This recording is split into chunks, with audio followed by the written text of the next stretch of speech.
ఉద్దేశాలు నెరవేర్చినటువంటి దైవజనుల భక్తుల జీవితాలు, వారి జీవితంలో నుండి పాఠాలు మనం నేర్చుకుంటూ వస్తున్నాం, జ్ఞాపకం చేయబడుతున్నాం.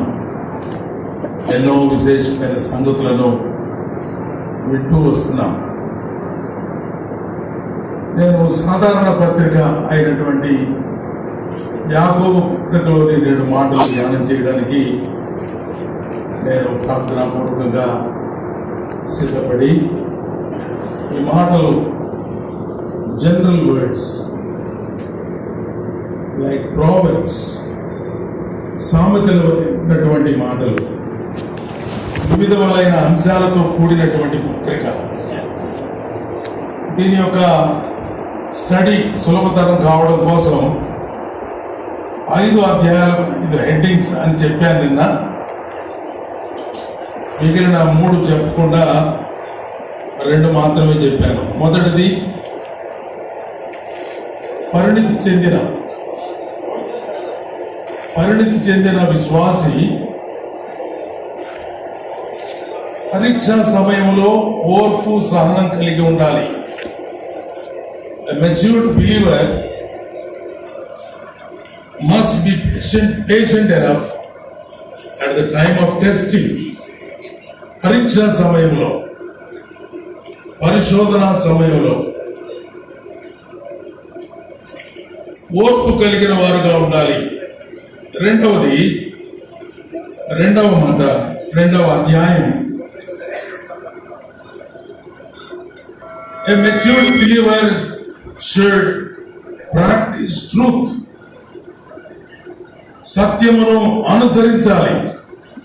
సత్యం చెప్తాం, సత్యము వింటాము, సత్యము ఎరుగుదుము, సత్యాన్ని గురించి స్ట్రాంగ్ గా మనం మాట్లాడగలం. వాట్ ఈస్ ట్రూత్ అన్న సంగతి మనందరికీ బాగా తెలుసు. ఒక క్రైస్తవ లోకంలో ఉన్నటువంటి ఒక నానుడి ఏమిటి అంటే, బ్రదరన్ సంఘాలలో వాక్యం చాలా బాగా ఎరుగుదురు. ఏదైనా ఒక అంశాన్ని చాలా జాగ్రత్తగా విభజించి బోధించగలరు, సత్యం మాట్లాడతారు, అపార్థం చేసుకోవడం తక్కువ అనే మంచి పేరుంది. అదే సమయంలో ఒక చెడ్డ పేరు కూడా ఉంది, చెప్తారు కానీ చెయ్యరు అని. ఎందుకంటే నిన్న దైవజనులు చెప్తున్నటువంటి వాక్యాలు మనం వింటున్నప్పుడు, మీరు సహోదరులు దారిలో కలహపడవద్దు, మీరు వెళుతున్న మార్గంలో ఒకరి మీద ఒకరు కలహపడవద్దు అన్నాడు. ఐగుప్తులో ఉన్నటువంటి హెబ్రీలను చూసి మోషే కూడా ఇదే మాట అన్నాడు. ఐగుప్తీయుడు ఒకడు, హెబ్రీయుడు ఒకడు గొడవ పడతాం చూసి ఐగుప్తీయుని చంపి కూర్చివేశాడు. మరుసటి దినం 2 హెబ్రీయులు పోట్లాడుకుంటూ ఉండగా మోషే చెప్పిన మాట, మీరు సహోదరులు అన్నాడు. అక్కడ కూడా బ్రదర్ అనే మాటే రాసింది, మీరు సహోదరులు. You fight a lot. Brother వాళ్ళ దగ్గర మంచి ఫైటింగ్ స్కిల్స్ కూడా ఉన్నాయి, నేర్పరులు. కురియన్ గారు రాత్రి చెప్పారు మనకి, వేరే వాళ్ళ మీద మ్యాగజైన్స్ లో రాయడం, ప్రోపగండా చేయడం, వారిని గురించి ఏదేదో చెప్పడం, రిటాలియేషన్, తిరుగు బదులు తీర్చుకోవడం లాంటి ఆ చర్యలు మనలో ఉన్నాయని దేవుని దాసుల నోట పలుకుతూ ఉండగా మనం విన్నాం. సత్యం ఎరుగుదము. దేవుడు చెప్తున్న మాట ఏమిటంటే, సత్యమును అనుసరించాలి. మీరు ఎరుగుదురు ఈ సంగతులు, but you have to follow, practice it. దానిని మనం అనుసరిద్దాం, ఆచరిద్దాం, అభ్యసిద్దాం. 3వ అధ్యాయంలో మనందరం మనందరం ఎరిగినట్టుగా నాలుకను గురించి, మాటలను గురించి ప్రస్తావించడం జరిగింది. ఒక విశ్వాస జీవితంలో నాలుక, పెదవులు లేదా నోరు లేదా మాటలు చాలా ప్రధానమైన పాత్ర పోషిస్తాయి. We must be very careful about our talk, our speech. మన మాటలు, మన సంభాషణ, మన బోధ ఎంతో జాగ్రత్తగా ఉండవలసిన ఆవశ్యకత ఉంది. అందుచేత మనము నాలుక విషయమై శ్రద్ధ తీసుకోవాలి. ఈ అధ్యాయానికి మనం పెట్టుకోవాల్సిన హెడ్డింగ్ ఏమిటి అంటే, a matured believer should have power over tongue. Power over tongue అంటే నాలుక మీద మన ప్రభావం ఉండాలి, నాలుక మన స్వాధీనంలో ఉండాలి, మనం చెప్పినట్టు నాలుక వినాలి. అంతేగాని నాలుగు మాట్లాడినట్టు దాని ఇష్టం వచ్చినట్టు పోనీయడానికి లేదు. 4వ అధ్యాయంలో ప్రారంభంలోనే మనం చూస్తాం యుద్ధాలు, పోరాటాలు అనే మాటలు ఉన్నాయి. So trouble making, fighting. పరిణతి చెందిన విశ్వాసి ట్రబుల్ మేకర్ గా ఉండకూడదు. అంటే గొడవలకు కారణమై ఉండకూడదు, విభజనలకు కారణమై ఉండకూడదు, తగాదాలకు కారణమై ఉండకూడదు. He must be piece maker. ఆయన ఎలాంటి వాడై ఉండాలి? ఆ విశ్వాసి సమాధానమును కోరుకుని వాడుగా ఉండాలి. శాంతిని, సమాధానాన్ని, నెమ్మదిని కోరుకునేవారుగా ఉండాలి. కొంతమంది సహోదరులు పెట్టింది పేరు, వాళ్ళని బ్రదర్ వచ్చి కూర్చున్నాడంటే మీటింగ్ లో ఖచ్చితంగా ఏదో ఒక డిస్ప్యూట్ లేపుతాడు. ఏంది ఆయన ప్రసంగం చేసింది ఈరోజు అంటాడు. ఏందో విన్నావు కదా, నువ్వు ఆలోచించుకో, వేరే వాళ్ళని ఎందుకు రేపడం? ఒక మాట అన్నాడు, గుర్తుపెట్టారా, గమనించారా అని అనడం. మంచి మాటలు వింటారు, అవసరమైన దాన్ని గ్రహిస్తారు, శ్రేష్టమైన సంగతులను మనసులో పెట్టుకుంటారు, దేవుడు మాట్లాడిన మాటలకు విధేయత చూపుతారు.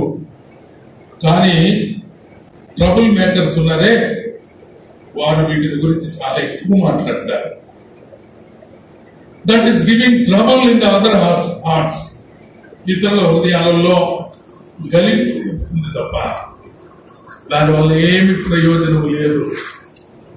పరిణితి చెందిన విశ్వాసి ట్రబుల్ మేకర్ గా ఉండకూడదు, పీస్ మేకర్ గా ఉండాలి.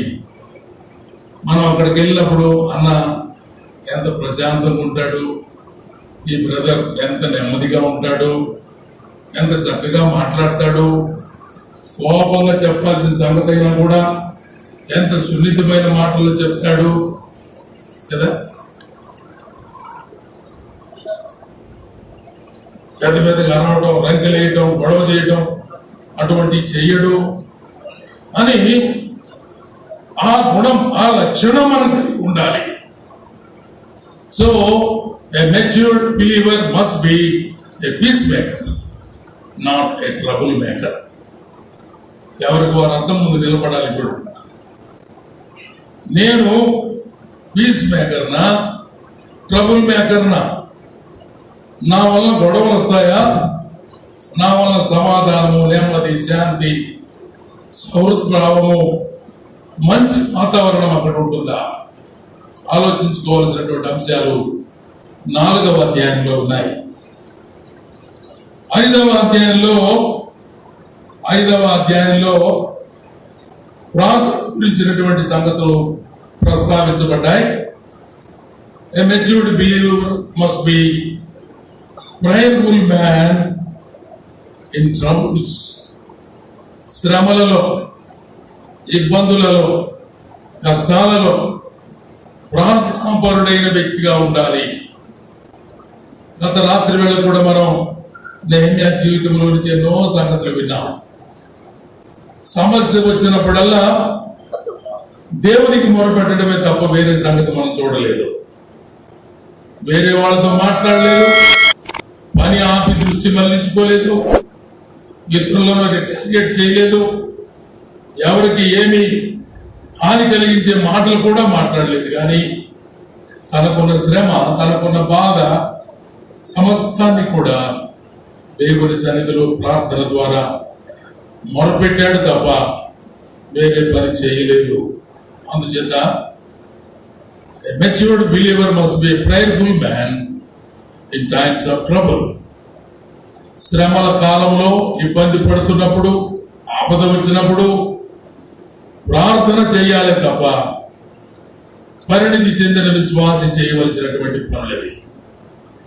సో ఈ 5 అధ్యాయాలలో 5 హెడ్డింగ్స్ ఒకవేళ మీరు రికగ్నైజ్ చేసి ఉంటే అందామా, వరుసగా అందామా. Number 1, first chapter, must be patient in the time of testing. Patient, ఓర్పు కలిగిన వాడుగా ఉండాలి.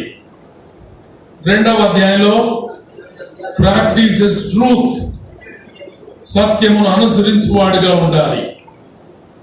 3వది peace maker, not trouble maker, సమాధానమును వెంటాడేవాడుగా ఉండాలి, సమస్యలను కాదు.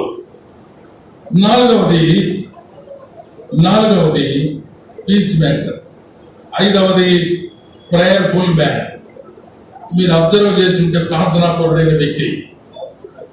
మీరు నేను అంటున్న ఇంగ్లీష్ పదాలు అబ్జర్వ్ చేసి ఉంటే పి అనే అక్షరంతో ఈ 5 పదాలు ప్రారంభమయ్యాయి.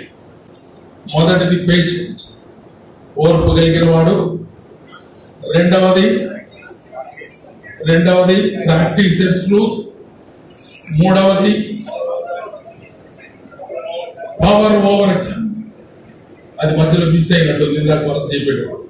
పవర్ ఓవర్ టంగ్, నాలుక మీద అధికారం కలిగినట్టుగా ఉండాలి, నాలుకను స్వాధీనంలో ఉంచుకోవాలి. 4వది peace maker, not trouble maker. 5వది prayerful man in the times of trouble.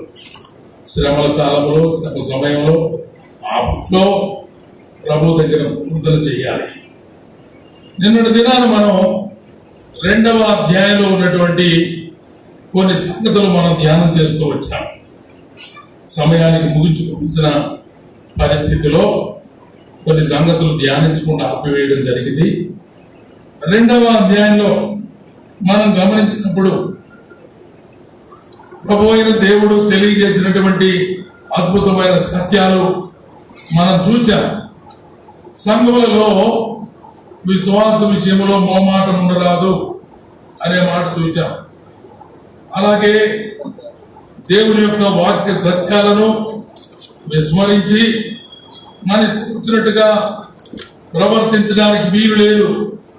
కొన్ని పనులు చేస్తూ కొన్ని పనులు మానుకోవడం. ఆజ్ఞలు అనేటువంటి ఒక చైన్ లో ఒక్క లింక్ తెగిపోయినా చైన్ తెగిపోయినట్టే అవుతుంది. దేవుడు పాత నిబంధన గ్రంథంలో ఇశ్రాయేలు జనాంగానికి 10 ఆజ్ఞలు ఇచ్చాడు. 10 ఆజ్ఞలలో ఏది చెప్పినా కూడా అది మిస్ అయిపోయినట్టే. అందుచేత నో బ్రీచ్ ఆఫ్ లా, చట్టాన్ని, ధర్మశాస్త్రాన్ని ఏ ఒక్క విషయంలో కూడా ఉల్లంఘించడానికి వీలు కాదు.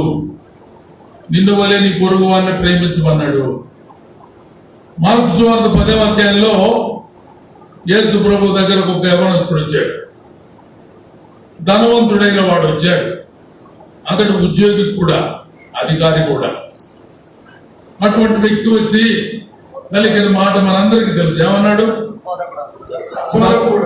సద్బోధకుడా, నిత్య జీవానికి వారసుని అవ్వడానికి నేనేమి అంటే ప్రభు అన్నాడు, ధర్మశాస్త్రంలో ఉన్న ఆజ్ఞలు నీకు తెలుసు కదా, ఆజ్ఞలు నీకు జరుగుతుంది కదా అని ప్రభు అనగానే ఈయనన్నాడు, వరకు తెలుసుకోవడం ఏంటండి, ఆజ్ఞలు నేను బాల్యము నుండే అనుసరించు వచ్చింది అన్నాడు. ప్రభు గమనించి నీకు ఇంకా ఒకటి కొదువుగా ఉంది అన్నాడు. ఆయన చెప్పినవి 6 నుండి 5 నుండి 10 వరకు ఆజ్ఞలు చెప్పాడు. 5 నుండి 10 వరకు చెప్పిన ఆజ్ఞలు మొదట 4 చెప్పారు. మొదట 4లో దేవుని గురించిన ప్రస్తావన, మానవునికి దేవునికి మధ్య ఉండవలసిన సంబంధ బాంధవ్యాలు, నీ దేవుడైన యెహోవాను పూర్ణ శక్తితో, పూర్ణ ఆత్మతో, పూర్ణ బలముతో ఆయనను ప్రేమించాలి, దేవుని ప్రేమించాలి. అది మిస్ అయిపోయింది. లోకంలో ఉన్నటువంటి అన్నిటినీ ప్రేమిస్తున్నాడు. ప్రభు అది గమనించన్నాడు, ఆజ్ఞలు అన్ని చేయుచునే ఉన్నానన్నవే, కానీ దైవ సంబంధమైనటువంటి ఆజ్ఞ నీ జీవితంలో లేదు. అందుకే లోకాన్ని బహుగా ప్రేమిస్తున్నావు. నీ కొదువుగా ఉన్నదని సరి చేసుకోవాలి. అదేమిటన్నాడు? నీ ఆస్తి అమ్మి అనండి, ఈ మాట అనండి. నీ ఆస్తి అమ్మి బ్యాంకులో వేసుకొని సేవ చేయి అన్నాడా? నన్ను వెంబడించమన్నాడా? అలా అనలేదు. అన్న అనకపోయినా మనం చేసేది మాత్రం అదే. నీ ఆస్తి అమ్మి ప్రభు చెప్పిన మాట పేదలకు ఇచ్చి, అంటే నువ్వు ఏమి లేనివాడుగా తయారై నీకు కావాలనుకుంటున్న నిత్య జీవం నిజంగా కావాలంటే నీవు నన్ను వెంబడించాలి. ఏది ప్రయారిటీ అని ప్రభు చెప్పాడు. ఇప్పుడు దాకా ఆజ్ఞలన్నీ పాటిస్తున్నానని చెప్పిన వాడు దేవుని ప్రేమించడంలో ఫెయిల్ అయిపోయాడు.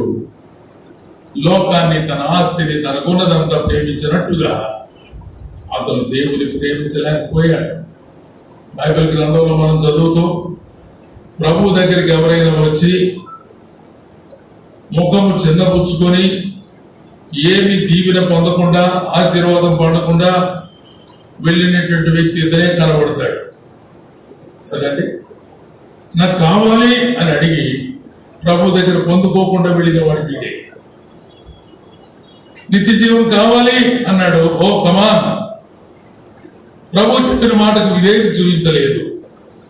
శిలువ మీద ఉన్న దొంగ సైతం ప్రభువుని అడిగాడు, ప్రభా నీ రాజ్యంతో నీ వచ్చినప్పుడు నన్ను జ్ఞాపకం చేసుకుంటే ప్రభు ఏమి ఆలస్యం చేయకుండా ఒక్క క్షణం కూడా నేడే నీవు నాతో పరదేశంలో ఉంటావు అన్నాడు. మరి ఈయనెందుకు ఏమి పుట్టుకోకుండా వెళ్ళాడు అంటే తాను విడిచిపెట్టవలసింది విడిచిపెట్టడం లేదు, హత్తుకోవలసిన దాన్ని హత్తుకోవడం లేదు. దేవుని హృదయమారా ప్రేమించి హత్తుకోవడం లేదు. లోకాన్ని, ధనమును, ఆశను విడిచిపెట్టలేకపోతున్నాడు. అలాగైతే వాక్య సత్యములో ఉన్న సంగతులను దేనిని మనం విడిచిపెట్టే వారం కాకుండా ప్రభు చెప్పినటువంటి సంగతులను తూచే తప్పకుండా మనం అనుసరించవలసిన వారం. విశ్వాసము క్రియలు లేనిదైతే అది మృతమైంది అన్నాడు. అలాగే ప్రాణం లేని శరీరము ఎలాగ మృతమో అలాగే క్రియలు లేని విశ్వాసం కూడా మృతమే అన్నాడు. క్రియలు లేని విశ్వాసము నిష్ఫలమైనది అన్నాడు. సో మృతమైన విశ్వాసం, నిష్ఫలమైన విశ్వాసం వలన ఏమీ ప్రయోజనం లేదు. విశ్వసించినటువంటి ప్రతి వ్యక్తి కూడా తగిన ఫలములు ఫలించే వారిగా ఉండాలి. దేవుడు కోరుకున్నటువంటి, నిర్ణయించిన, నిర్దేశించిన సత్క్రియలను చేసేవారుగా ఉండాలి. చాలా ప్రాముఖ్యమైనటువంటి అంశం. క్రియలు లేకుండా విశ్వాసం లేదు, విశ్వాసం లేకుండా క్రియలు లేవు. విశ్వాసం లేకుండా క్రియలు చేసేవాళ్ళు చాలా మంది ఉన్నారు. క్రియలు లేకుండా విశ్వాసం ఉండదని చెప్పుకునేవారు కూడా చాలా మంది ఉన్నారు. నేను దేవుని ప్రేమిస్తున్నాను అని చెప్తాడు ఒకడు, తన ఎదురుగా ఉన్నటువంటి తన సహోదరుని ప్రేమించలేడు. ఆ సందర్భంలో ప్రభు చెప్పినటువంటి మాట ఏమిటంటే, కనబడుతున్న నీ సహోదరుని ప్రేమించలేని వాడు కనబడకుండా ఉండా దేవుని ప్రేమించగలడా? ప్రేమించలేడు అన్నాడు. అలాగైతే మన విశ్వాసము క్రియల ద్వారా బహిర్గతం కావాలి. మనం నమ్మినటువంటి సత్యం మన జీవితం ద్వారా ప్రదర్శించబడాలి. మనం నమ్మిన ప్రభు యొక్క గుణలక్షణాలు మన జీవితాల ద్వారానే ఇతరులకు అర్థం కావాలి. అద్భుతమైనటువంటి మాటలు 40వ కీర్తనలో దావీదు భక్తుడు చెప్తున్న ఒక శ్రేష్టమైన మాట. అదేమిటి? నాశనకరమైన గుంటలో నుండి, చీకటగల దొంగ ఊపిలో నుండి ఆయన నన్ను పైకెత్తాను. నా పాదములు బండ మీద నిలిపి నా అడుగులు స్థిరపరిచెను. ఈ మాట జాగ్రత్తగా గమనించండి. తనకు స్తోత్ర రూపము క్రొత్త గీతమును మన దేవుడు నా నోట ఉంచెను.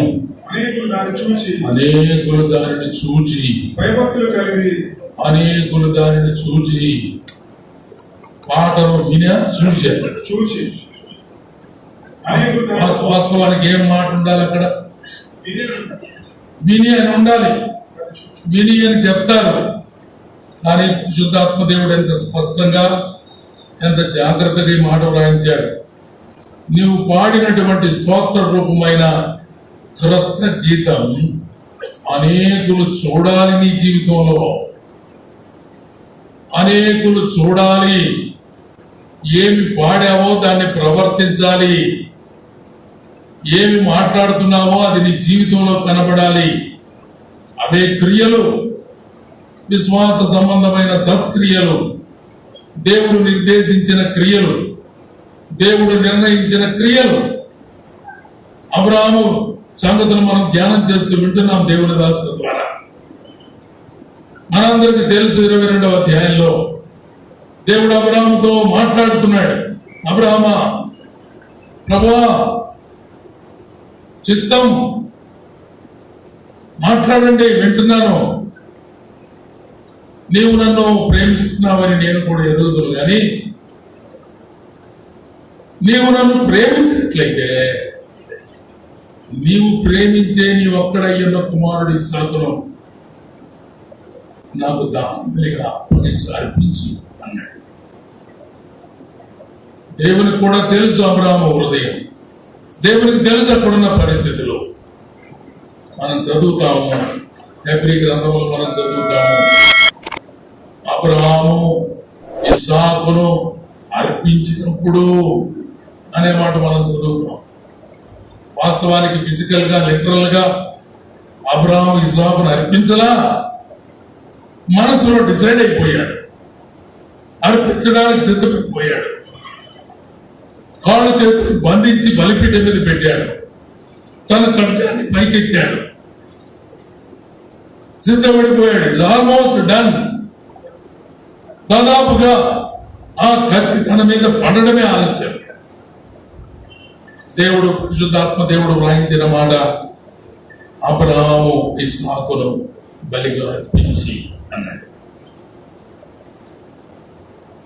తాను కలిగిన దేవుని అందరి విశ్వాసం, దేవుని అందరి ప్రేమ తన క్రియ ద్వారా దేవునికి అర్పించే విషయం ద్వారా అది బహిర్గతమైంది. ఎంత అద్భుతమైన సంగతి! ప్రియమైన వాళ్ళ, మనం కూడా ఈ విషయాల్లో చాలా జాగ్రత్తగా ఉండాలి.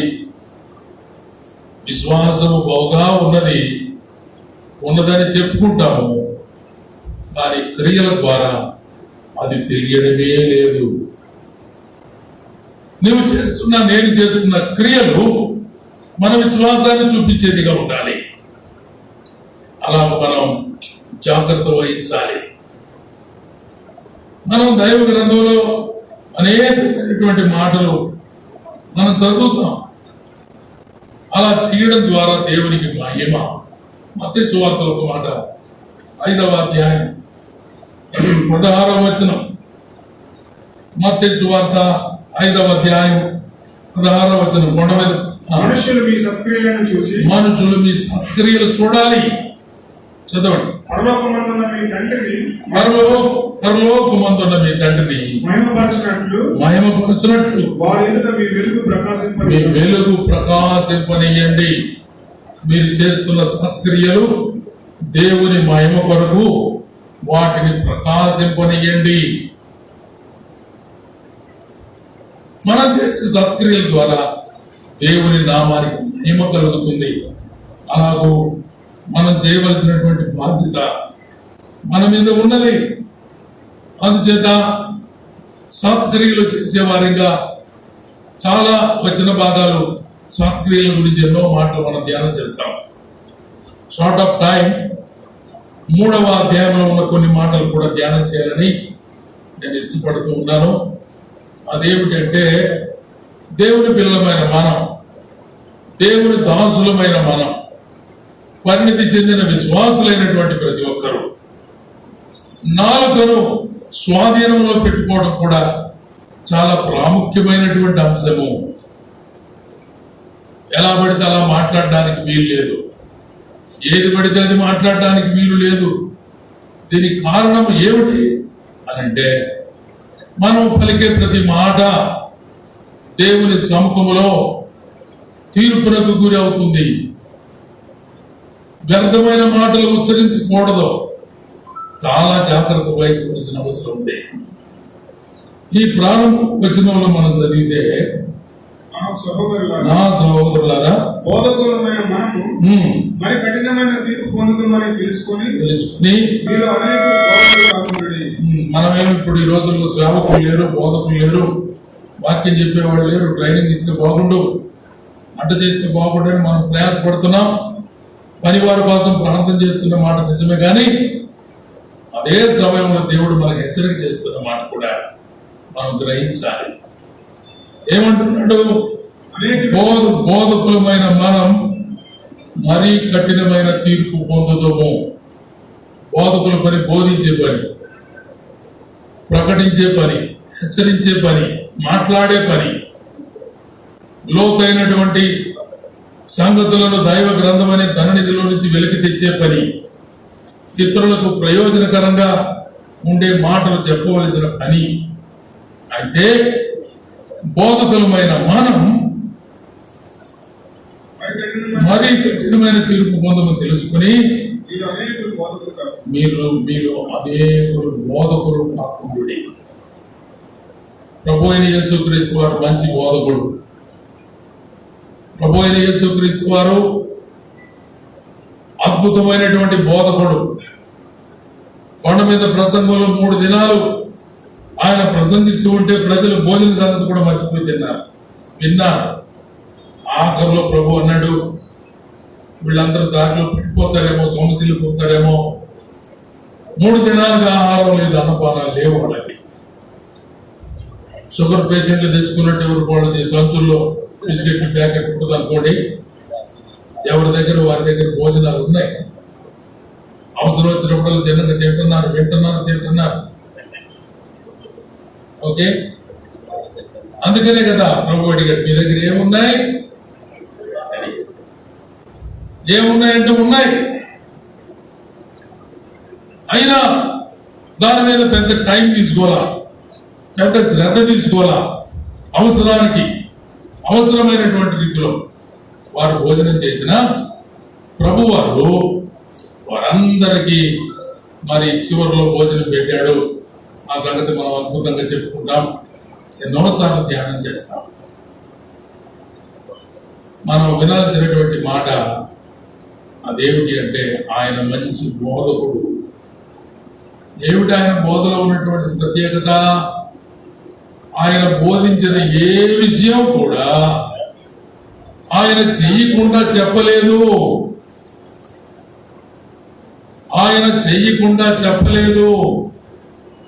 ఈ మాట మనం అపోస్తలుల కార్యక్రమం 1వ అధ్యాయం చదువుతాం కదా. ఆయన చేయుటకును బోధించుటకును ఆరంభించిన సంగతులని నా మొదటి గ్రంథంలో నేను రచించితినని లూకా, సువార్తికుడైన లూకా చక్కని మాటలు రాశాడు అపోస్తలుల కార్యగ్రంథం. బోధకులమైన మనం నేర్చుకునవలసిన, పాటించవలసిన మాదిరి ఏమిటి అని అంటే చేయుటకు బోధించుటకు. ఒక్క మాట పలుకుదాం, చేయుటకు బోధించుటకు. అందరు పలకల. బోధకులంటే ఎలా ఉండాలి?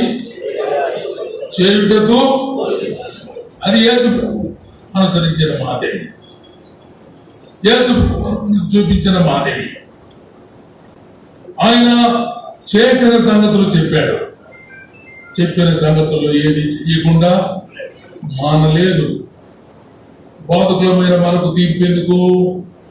కఠినమైన తీర్పు ఎందుకు?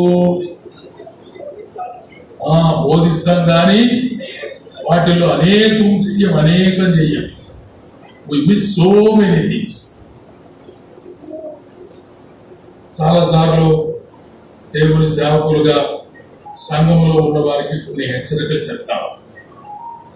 మీరందరూ కుటుంబ ప్రార్థన జరిపించండి, మీరందరూ ఉదయాన్నే లేచి మోకరించి ప్రార్థించండి, మీరందరూ వాక్యాన్ని ధ్యానించండి, ఇరుగు పొరుగు వారితో ఐక్యంగా ఉండండి.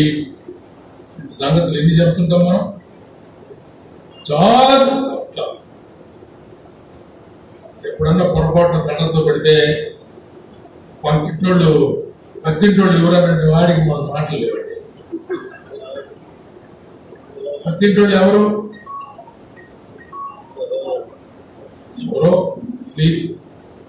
ఒకసారి ఒక చిన్న ప్రాబ్లం వచ్చింది, దాంతో కట్ ఆఫ్.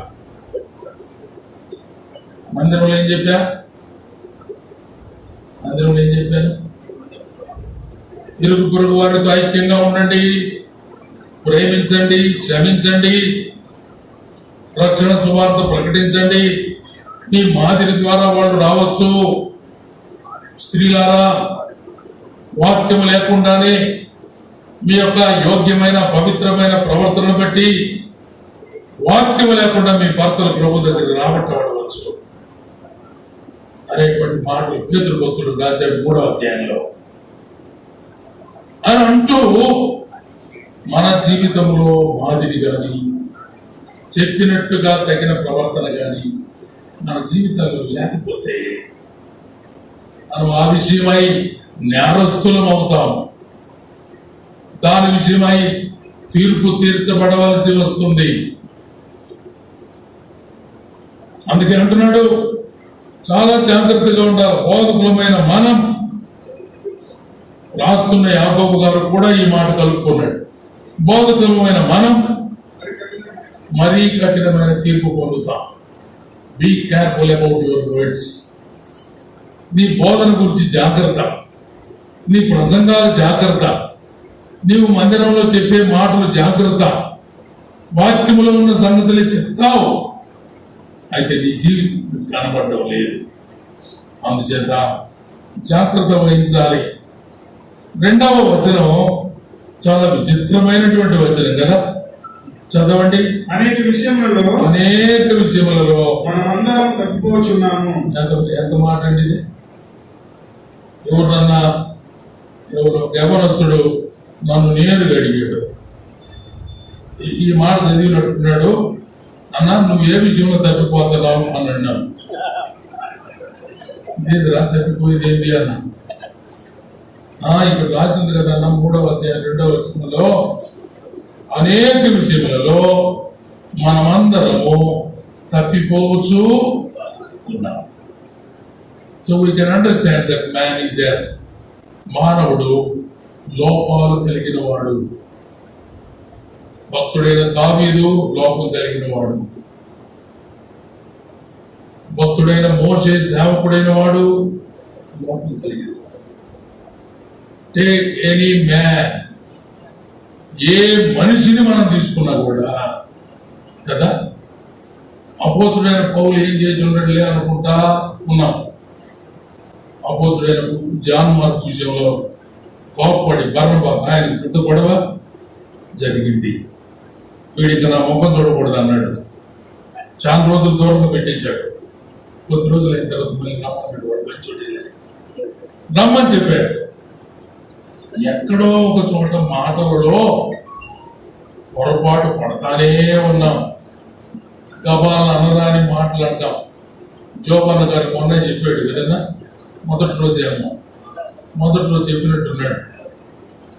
మైకి సరిగ్గా మాకపోతే కోపడ్డాను, నేను బహిరంగంగానే క్షమాపణ చెప్తున్నా, సహోదరుడు సారీ అని అడిగా అని అంటున్నారు. ఎమోషన్, మనకుండేటువంటి పరిస్థితి, మనకున్న సమస్య, మన ప్రాబ్లం దట్ బ్రింగ్స్ ఎమోషన్స్, మనము తప్పిపోవచ్చు ఉన్నాము.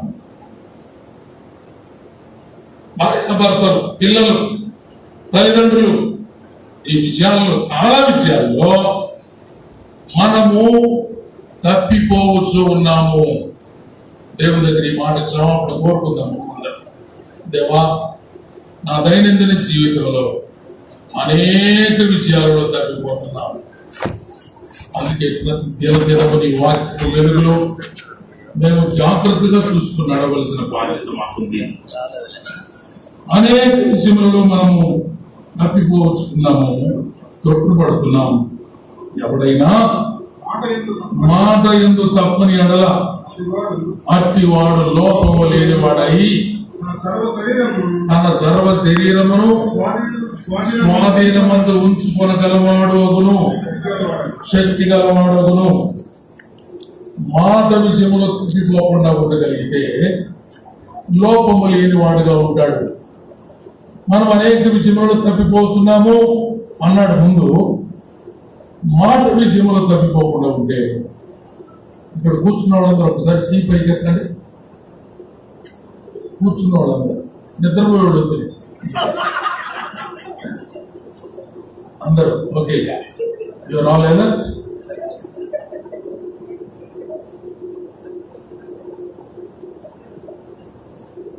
మాట విషయంలో తప్పిపోకపోతే మనము లోపము లేని వారంగా ఉంటాం. మాట కంట్రోల్లో పెట్టుకోగలిగితే అతడు తన సర్వ శరీరమును స్వాధీనమందు ఉంచుకొనగలవాడు, శక్తి కలిగిన వాడు అవుతాడు. స్వాధీనములో ఉంచుకోగలిగిన శక్తి గలవాడు అవుతాడు. మాట మన స్వాధీనంలో లేకుండా ఎట్లా వస్తుంది? ఈ అనుభవం మనకు తెలుసా? అనా తొందరపడ్డాను, వాళ్ళు నోరు జారాను. మా సంఘ పెద్ద గారు ఒకసారి నన్ను అన్నాడు, నీ అంత స్వార్థపరుడు ఎవరు లేరని అన్నాడు. ఎదురుగానే పట్టుకోడు నన్ను వందనాలు అన్నాను. స్వార్థపరుడు అన్నాను. ఒకలే ఏమీ నా స్వార్థం అని అడిగాను. అడిగితే, నువ్వు ఈ సంఘం వదిలిపెట్టి వేరే సంఘానికి పో, నేను ఈ సంఘంలో సేవకుడుగా ఉంటానన్నాడు. ఈ స్వార్థం ఎందుకు బాబు అని ఏదో ఒకటి చేస్తాం. నేను అనుకుంటున్నా, ఏం స్వార్థం నా దగ్గర కనపడిందో, ఏమైనా పొరపాటుగా ఆలోచిస్తున్నానా, నా సొంతానికి ఏమైనా చేసుకుంటున్నానా, సంఘానికి ఏమైనా ఇబ్బంది కలిగిస్తున్నానా అని ఆలోచన చేస్తుండగా ఆయన వెంటనే తన స్వార్థాన్ని పైకి పెట్టేశాడు. నాలో ఉన్న లోపం మీద చెప్తాడు కావాలి నేననుకుంటే తనకున్నటువంటి డిజైన్ చెప్పేశాడు. నేను I want to be here as N evangelist. ఈ మందిరంలో నేను సేవకుడుగా ఉండాలని కోరుకుంటున్నాను, మీరేదో కూర వెళ్ళండి అన్నాడు. సరే, అర్థం చేద్దామన్నా, ఏముంది అందులో? దేవుడు వెళ్ళమంటే కదా వెళ్ళాలా, దేవుడు రమ్మంటే కదా వచ్చాం, దేవుడు పని చేయమంటే కదా చేస్తున్నాం, దేవుడు పోషిస్తే కదా బతుకుతున్నాం, దేవుని ఉద్దేశం కదా నెరవేర్చాలి. ఇప్పుడు ఇది నీ ఉద్దేశం, తొందరపడి మాట్లాడొద్దు అన్నా నేను కదా. తకామని మనలో ఉన్న లోపాలు చెప్పడానికి ప్రయత్నం చేస్తారు. తర్వాత బాబు 2 రోజుల తర్వాత చాలా ఏమని బాబాద్ అన్నాను. ఏం లేదు, ఆ రోజు ఎందుకు తొందరపడి నా మనసు ఎందుకు క్షమించి మిమ్మల్ని బాగా మాట్లాడేసానన్నా, సారీ అన్నా అన్నాడు. ఓకే, మాట విషయంలో తప్పిపోయే అపాయం ఉంది, ప్రమాదం ఉంది. భార్యని, బిడ్డలను, తల్లిదండ్రులను, సహోదరులను, సంఘ పెద్దలను, సహోదర సహోదరులను స్థానిక సంఘములో తొందరపడి మాట్లాడడం పరిపాటు అయిపోయింది. అన్నా ప్రార్థన చేయడానికి దేవాలయంలోనికి వెళ్ళింది. యాజకుడైన ఏమన్నాడు? ఎంతసేపు మత్తురాలు ఉంటావు, నీ ద్రాక్షారసం కూడా తీసి పక్కన పెట్టుకోమా అన్నాడు. ఆమె ఉంది, నా ఏలినవాడా, నీకున్న లోపం గమనించుకోవడం, నీ పళ్ళు కనపడడం అన్న సంగతి కదా నువ్వు జాగ్రత్తగా తెలుసుకోవాల్సింది. You cannot see me properly, సరిగ్గా నన్ను చూడలేవు. నా దగ్గర ద్రాక్షారసం పుట్టిందో మంచినీళ్ళ పుట్టిందో తెలియదు కానీ తన ఆలోచన మేరకు ఏదో ఒక మాట అనేసాడు. నీకు కావాల్సిన నేను దేవుని సన్నిధిలో నా హృదయాన్ని కుమ్మరిస్తున్నానే తప్ప నేను మత్తురాలుడై ఉండలేదయ్యా. ఆ మాట కాదు ఎంత ఏడుస్తూ ఉంటుంది మీరు చెప్పండి, ఎంతగా ఏడ్చుంటది. ఎవరైనా ఒక సహోదరుడు సంఘానికి కొంచెం ఆలస్యంగా వచ్చాడు, దేవుని సన్నిధికి ఆలస్యంగా రాబాకండి, చందల కాడ రండి అంటే చాలు ఆసక్తిగా దేవుని సన్నిధికి పరిగెత్తండి చెప్తే బాగుంటుంది. ఆలస్యంగా వచ్చిన వాళ్ళంతా నాశనమైపోతారు, జాగ్రత్త అన్నమాట. ఏం మాట ఆ మాట కొందరు మాట కాదా? చాలా మంది అనడం లేదా? తర్వాత ఆలస్యంగా వచ్చిన సహోదరుడు సేవకుడి దగ్గర చూసి, అన్న వందనాలు, మా అబ్బాయికి యాక్సిడెంట్ అయిపోయిందా, వాడి హాస్పిటల్ తీసుకెళ్ళి చేర్చి ఆరాధన మిస్ కాకూడదు అన్న ఉద్దేశంతో ట్రీట్మెంట్ జరుగుతూ ఉంది, నేను దేవుడి సన్నిధికి ఇచ్చాను అంటే నువ్వు నాలుగు ఎట్ట కోరుకుంటా? విషయం తెలుసుకోకుండానే, అవగాహన లేకుండానే ప్రభు అయిన యేసుక్రీస్తు వారైతే ఇతరుల హృదయాల్లో ఉన్న ఆలోచన చెప్పగలడు. వారి ఆలోచన ఏముందో తెలుస్తుంది.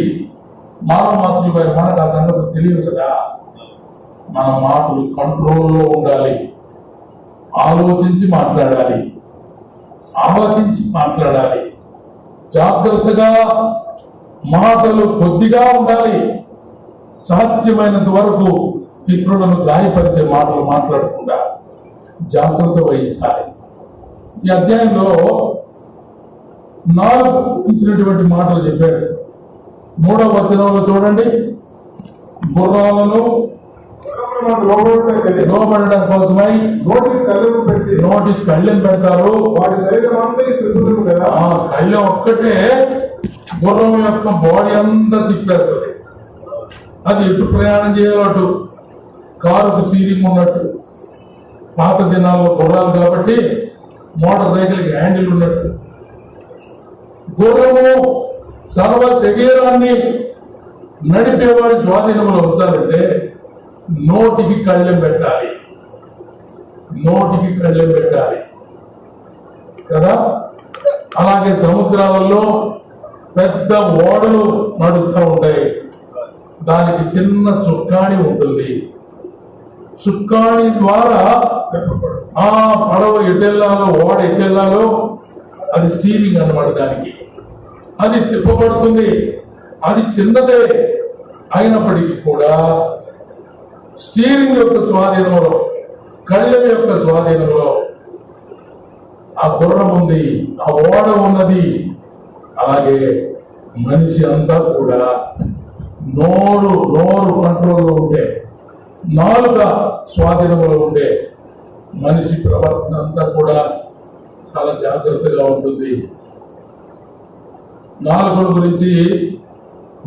గురించి చిన్నప్పుడు 2వ తరగతి 3వ తరగతిలోనో ఏ పాఠాలు రాస్తూ ఉంటారు కదా, చిన్న క్లాసుల్లో రాస్తారు ఇట్లాంటి కథలు.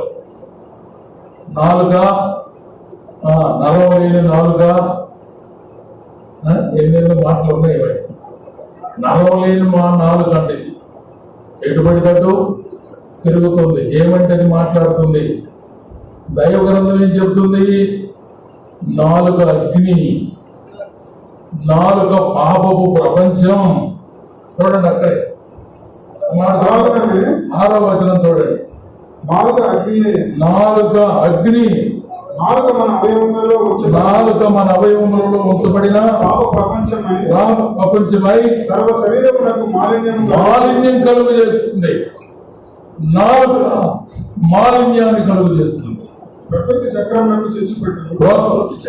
చిచ్చు పెట్టుతుంది. అది నరకం చేత చిచ్చు పెట్టబడుతుంది.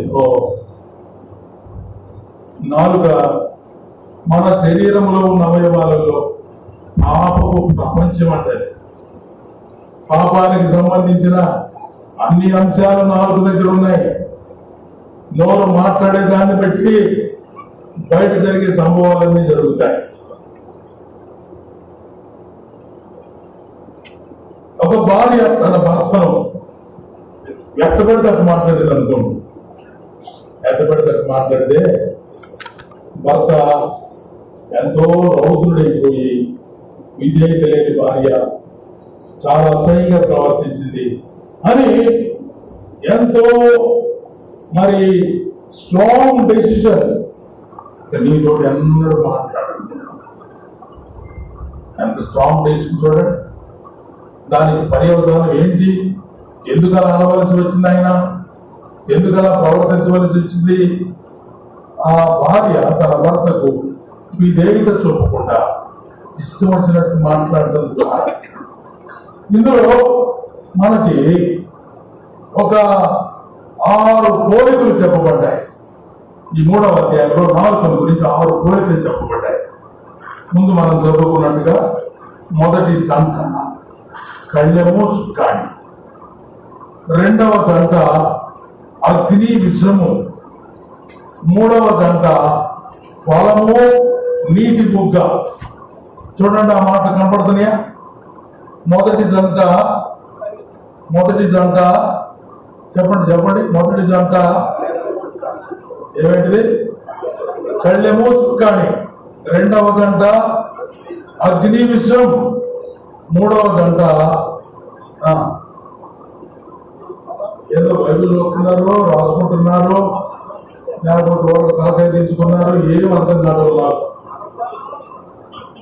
ఫలము నీటి బుగ్గ, నీటి ఊట. లేకపోతే ఈ మూడు అంశాలు మనకు తెలియజేస్తున్నాయి. మొదటి జంటల గురించి మనం చెప్పుకుంటే, tongue has the power of direction. Tongue has got the power of direction. అంటే ఒక వాహనం యొక్క దిశ, గుర్రం యొక్క దిశ, ఏ డైరెక్షన్ లో ఏ దిశలో ప్రయాణం చేయాలో నిర్దేశించగలిగిన శక్తి కళ్యాణికి ఉంది, చుక్కానికి ఉంది. అలాగే మన నాలుకకు కూడా దిశను నిర్దేశించే సామర్థ్యం ఉంది. Tongue has got the power of direction. ఒక పిల్లవాడిని మంచి మార్గంలో నడిపించడానికి తల్లిదండ్రులైన వారు ఒక మంచి మాట చెప్తున్నారు. మా బాబు చాలా మంచోడు, చాలా విధేయుడు, చాలా బాగా చదువుతాడు, మంచి మార్కులు తెచ్చుకుంటాడు, భవిష్యత్తులో పెద్ద ఉద్యోగం వస్తుంది. ఈ మాటలు రిపీటెడ్గా అనండి. ఆ పిల్లవాడి దగ్గర ఆ మాటలు అనండి. చిన్నప్పటి నుంచి ఆ మాటలు వింటూ ఖచ్చితంగా తన యొక్క జీవితంలో అదే దిశలో ప్రయాణం చేస్తాడు. అలాంటి స్థాయికి చేరుకుంటాడు. అదే ఒక బిడ్డని ఇంటి దగ్గర ప్రతి సమయంలో తల్లి గారి దగ్గర కానీ పెట్టి పనికి మళ్ళీ అడుగుడు, ఏం పని రాదండి, ఒట్టి దద్దమరా, నీ వల్ల ఏమి జరగదా, నీకుండా అంత నష్టమేరా, ఎప్పుడు చూసినా ఇదే పనిరా. ఎప్పుడన్నా పిల్లలు చిన్న పొరపాట్లు చేస్తే ఇంట్లో ఎందుకు నాకు పగల కొట్టావు అందరూ, వీడు ఎప్పుడు చూసినా ఇంతే అంటుంటారు. వాడు అదే ఖర్చు పగల కొట్టాడు, అంతకుముందు ఎప్పుడు పగల కొట్టాడు. అయినా తల్లిదండ్రులు ఎలాంటి మాట ఉపయోగిస్తారంటే, ఎప్పుడు ఇంతే వీడు, వాడికి జ్ఞాపకం సంగతులు కూడా మనం పూర్తి చేస్తాం. నీ చిన్నప్పటి నుంచి ఇదేనా ఏమన్నా తమ సంస్థ అంటారు. So that is direct your child. నీ బిడ్డను ఒక దిశలోనికి నడిపిస్తుంది. దేవుని సంఘములో ఉన్నటువంటి ప్రజలను కూడా దేవుని సేవకులు మంచి డైరెక్షన్ లో నడిపించాలి. దేవుని వైపు చూసేటట్టు చేయాలి.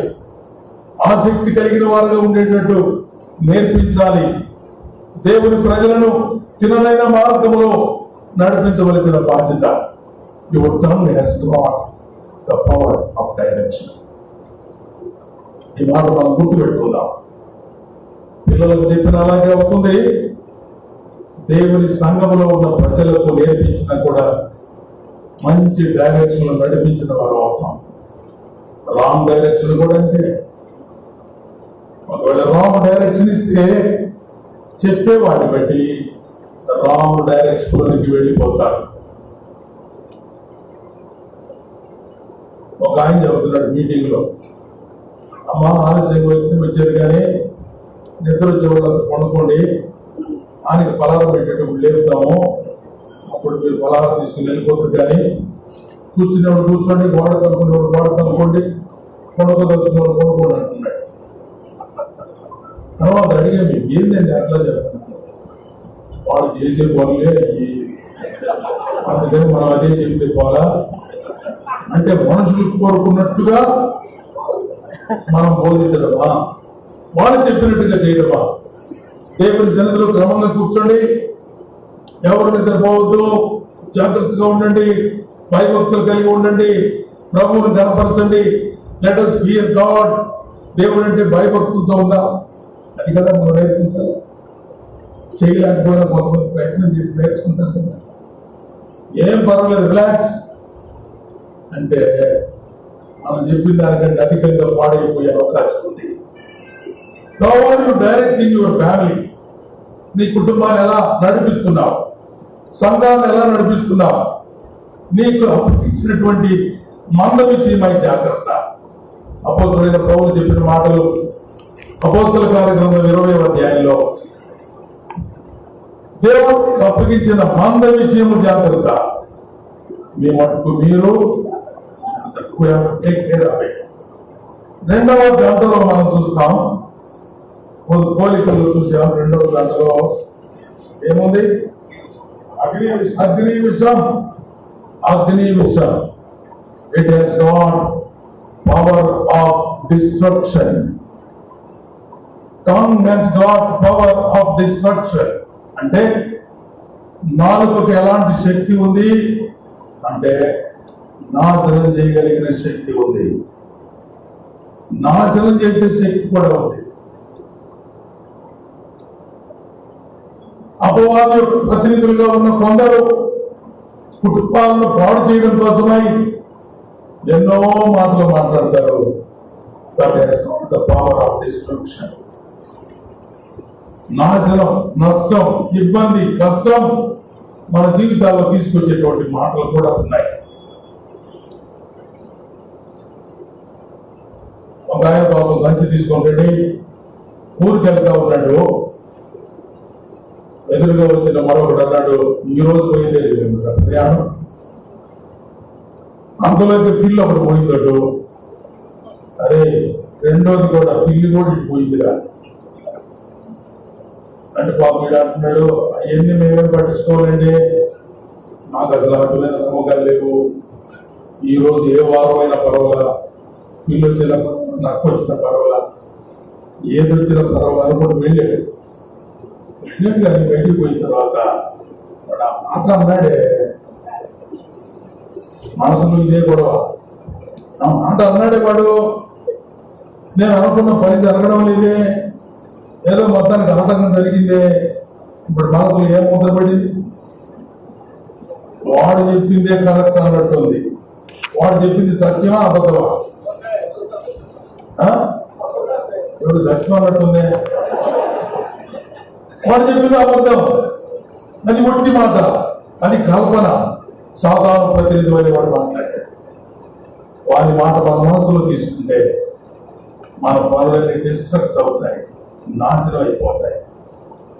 కొత్తగా పెళ్ళైనటువంటి ఒక జంట, కొత్తగా పెళ్ళైన జంట ఒకటి ఉన్నారు. ఒక ఆమె చూసింది, వీళ్ళిద్దరూ చాలా చక్కని జంట, బాగున్నారు, చిన్న తగాద పెట్టి ఎక్కడో చూద్దాం అనుకుంటా దాన్ని. సింపుల్ చిన్న మాట.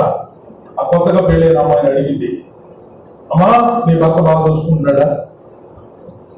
బాగానే చూసుకున్నాడు అంట. సరేలే అమ్మా, ఏం చెప్పాలి ఆయన మీద? సరేలే అమ్మా అని దీర్ఘం తీసింది. చివరిలో అందే, తర్వాత తెలిసింది నీకే. ఇంకా అంతకుమించి ఏం మాటలు లేవు. చెడ్డ మాట చెప్పింది లేదు, సాడి లేదు, ఏమి లేదు. కానీ those words have got power to destruct their unity in the family. ఆ కుటుంబంలో ఉన్న అన్యోన్యత, ఐక్యత, ప్రేమ డిస్టర్బ్ చేయడానికి ఆ మాటలు దోహదపడ్డాయి. ఆ అమ్మాయి ఒక్కదానికి చెప్పడం కాదు, అబ్బాయిని కొట్టించింది. వేరువేరుగా వేరుపరిచి మాట్లాడడం సాధారణ యొక్క లక్షణం. వేరుగా అబ్బాయితో మాట్లాడేది. అమ్మాయి బాగా లోబడుతుందయ్యా, అన్ని విషయాలు బాగున్నాయా, ఏందో ఆమె గురించి వేరే సంగతి విన్నాను నేను. సరేలే అవి నిదానం తెలుస్తుంది నీకు కూడా. వీడి మనసులో అనుమానం పుట్టింది, ఆమె మనసులో అనుమానం పుట్టింది. ఏదన్నా ఒక చిన్న మాట దగ్గర పొరపాటు జరిగింది చాలు, ఇద్దరికి ఒకరి మీద ఒకరికి అనుమానం.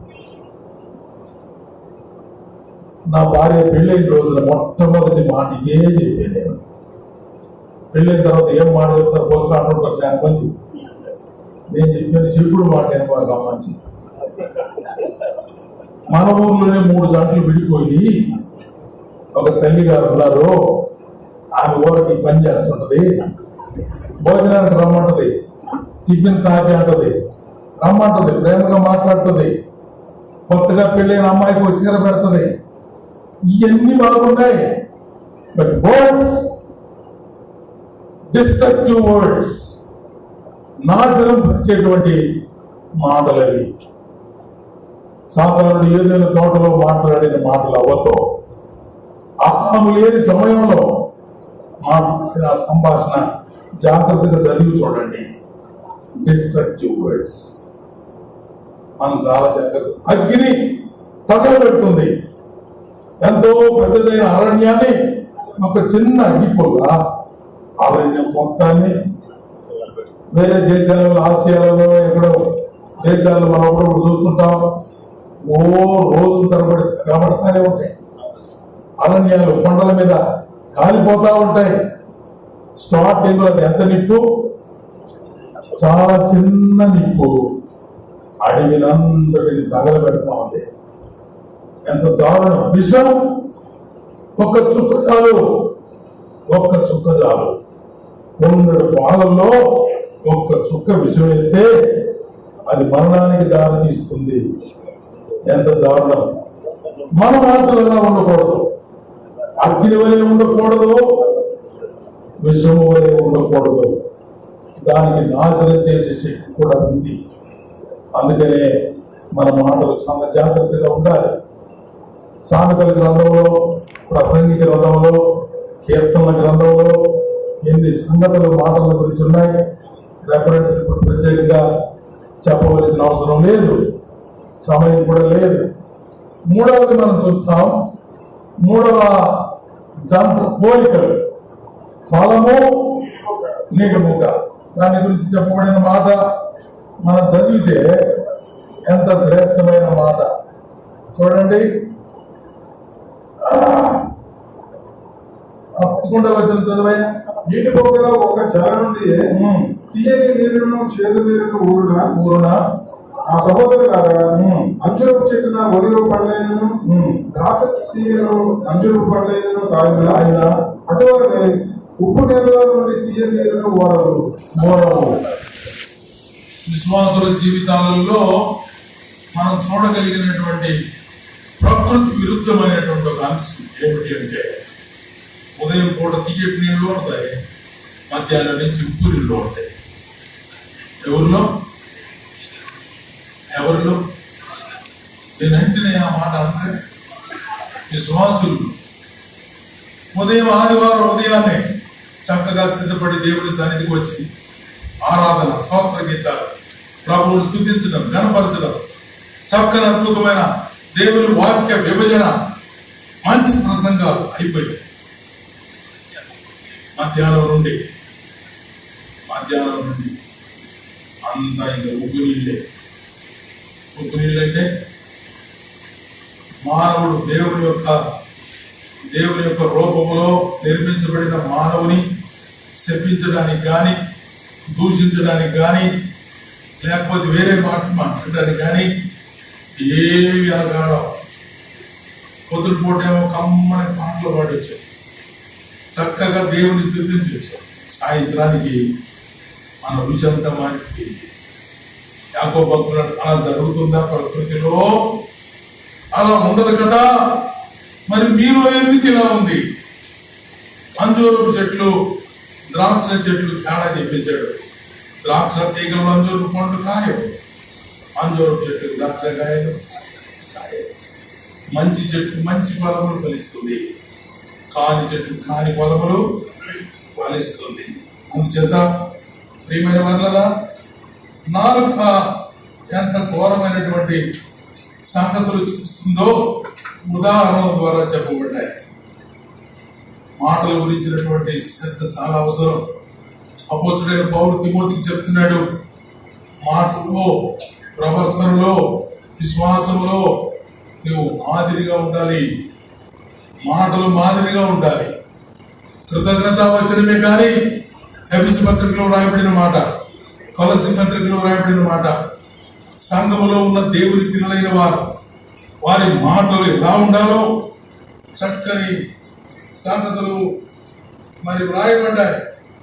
అపవిత్రమైన మాటలే గాని, అనవసరమైన మాటలే గాని, ఓగిరి మాటలే గాని, సరసోక్తులే గాని మనం పరిశుద్ధుల నోట ఉచ్చరింపడానికి ఎంత మాత్రం వీలు లేదు.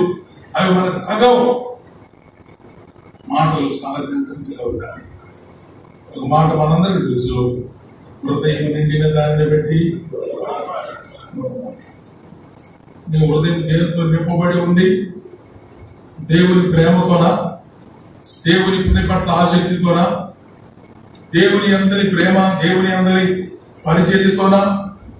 దేవుని రాజ్యం కొరకైనటువంటి ఎదురు చూపులతోనా? దేవుడు మనకిచ్చినటువంటి పనిని ఫుల్ఫిల్ చేయడం కోసమా? దేనితో మన హృదయం నింపబడి ఉంది?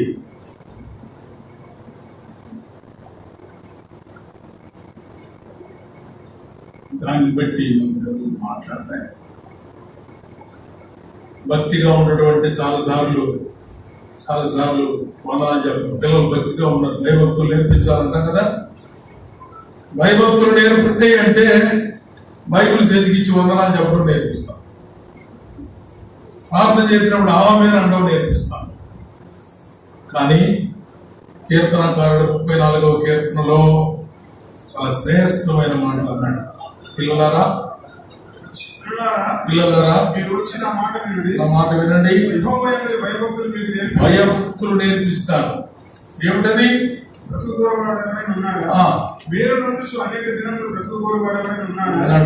చెడ్డ మాటలు పలుకకుండా. ఇది జాగ్రత్త వహించాలి పిల్లల విషయాలలో. చెడ్డ మాటలు పలకకుండా, మీ నాలుకను కపటమైన మాటలు పలకకుండా పెదవులను కాచుకో. కీడు చేయడం మాని మేలు చేయి, సమాధానమును వెతికి వెంటాడు. నాలుక, పెదవులు, నీ నోరు కంట్రోల్లో పెట్టుకోవడమే భక్తి. అది దేవుని అందరి భయభక్తులు. కీడు చేయడం మాని మేలు చేయి, సమాధానాన్ని వెతికి దాన్ని వెంటాడు. అలా చేయకపోతే మన వల్ల ఏమి ప్రయోజనం లేదు. అనేక విషయంలో మనం తప్పిపోతూ ఉంటాం. విస్తారమైన వ్యర్థ వాదములు, విస్తారమైన మాటలు, ప్రయోజనం లేని సంగతులు ఎన్నో డిస్కస్ చేస్తాం. సాతానుడు, రాత్రి అన్నగారు కూడా చెప్పాడు, సాతానుడు జ్ఞానారోపణ చేసేవాడు. ఊరకనే బ్రదర్ బాగున్నారా, మీ ఊళ్ళో ఆయన సంగతి ఏంది, మీ ఊళ్ళో ఆయన సంగతి కాబట్టి సంఘం సంగతి అడగలేదు. మీ ఊళ్ళో సంఘం పని బాగుందా అడుగు. అంతేగాని తప్పు చేసిన వస్తున్నాడే ఆయన పరిస్థితి ఎట్లుంది, దాని గురించి ఏమనుకుంటున్నారు, నేను విన్నది నిజమేనా? Why confirmations? ఎందుకు ఇటువంటి మాటలు? దేవుని పిల్లలమైన మనం మాటలు. దేవుడు ఆకాశం ముందు ఉన్నాడు, మనం భూమి మీద ఉన్నాం. మన మాటలు బుద్ధిగా ఉండాలి. దేవుని వ్యర్థమైన మాటలు అక్కర్లేదు. దేవుని సన్నిధిలో ప్రయోజనకరమైన కృతజ్ఞతాపూర్వకమైన ఆశీర్వచనమే తప్ప, కృతజ్ఞతావచనమే తప్ప, మేలుకరమైన సంభాషణే తప్ప, ఉప్పు వేసిన సంభాషణ తప్ప వ్యర్థమైన సంభవచనాలు మన నోట ఎన్నడూ రానియకూడదు. ఈ విషయాల్లో మనం చాలా శ్రద్ధ తీసుకోవాల్సిన బాధ్యత ఉంది. Lot many things in this book. ఈ చిన్న పుస్తకంలో ఎన్నో విశేషమైన ప్రాక్టికల్ థింగ్స్ ఉన్నాయి. వాటిని మనం వ్యక్తిగతంగా ధ్యానం చేసుకుందాం. ప్రభు కోరిక ప్రకారంగా మనం చిందిద్దాం. దేవుడి తలపులను మనకు ఆశీర్వదించుగాక.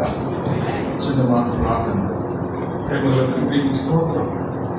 ప్రకటించబడిన మాటలకు ముద్ర వేసి తర్వాత మాట్లాడిన దాసులను రెండంతల ఆత్మపూర్ణులుగా చేసి శ్రేష్టమైన సంగతులు భక్తుల జీవితాల గురించి మాకు బోధించి నేర్పించమని చేరువచ్చిన ప్రజలందరినీ ప్రభావ మీ ఆత్మస్వాధీనంలో ఉంచుకోమని యేసు ప్రభు నామములో ప్రార్థించి వేడుకుంటున్నాము తండ్రి. ఆమేన్. ఈ వీడియో మీకు నచ్చినట్లయితే లైక్ చేయండి మరియు షేర్ చేయండి. సబ్స్క్రైబ్ చేయడం మాత్రం మర్చిపోకండి. సబ్స్క్రైబ్ బటన్ పక్కనే ఉన్నటువంటి గంట సింబల్ కూడా మీరు నొక్కండి. అప్పుడు మాత్రమే మేము అప్లోడ్ చేసే ప్రతి కొత్త వీడియో నోటిఫికేషన్ ద్వారా మీకు అందుతుంది. Thank you for watching.